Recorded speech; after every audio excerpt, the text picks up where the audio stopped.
number one method is through services. Number two is through group policy editor.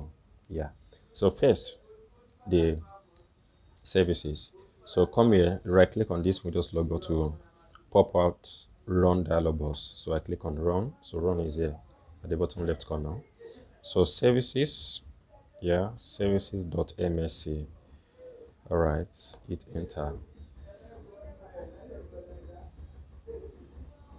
All right, 70 is up. So next is to locate Windows Update. Yeah.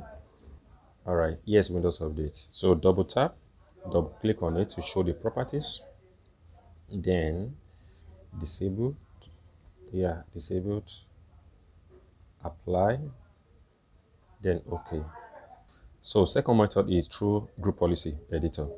So the same thing, run. I use shortcut. That is Windows. Shortcut is Windows and R to pop out this run dialog box. Then next is GP edit. That's group policy edit.msc. GP edit. GP edit.msc. All right. So this one is the second method. So next, under computer configuration, then go to administrative templates. Yeah, under administrative template, then next is Windows components. Yeah, go to Windows components, and then the next thing be okay, Windows, the RSTW, and that is Windows updates. I want to maximize here. All right, so this is Windows installer, Windows update. That is U. This R. Good. All right, so here is Windows updates.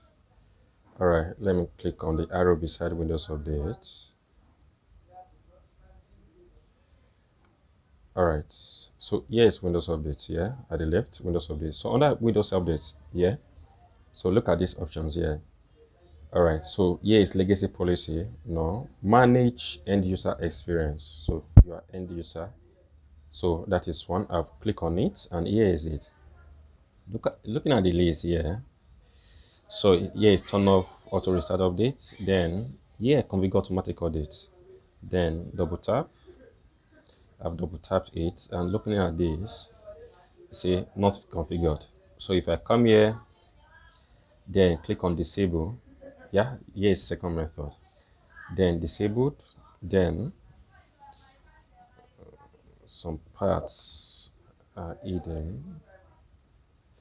All right, so same thing, click on apply. Look at apply at the bottom, apply and OK. All right, so here is the second method. And we look at here gives a full description of what will happen each part. Okay, if you go through it now, let me go to the down, the last part down. So okay. All right, if the status of this policy is set to disabled, any updates that are available on Windows updates must be downloaded and installed manually. So that means bye-bye to automatic Windows update. Yeah, so simple as that. All right, yeah. So if you want to permanently disable your Windows update, this is how you go about it. So here is this one is the second method. All right, remember the first method services. This one is group policy. Yeah, data. So that is it, how to permanently disable Windows updates. See you next time.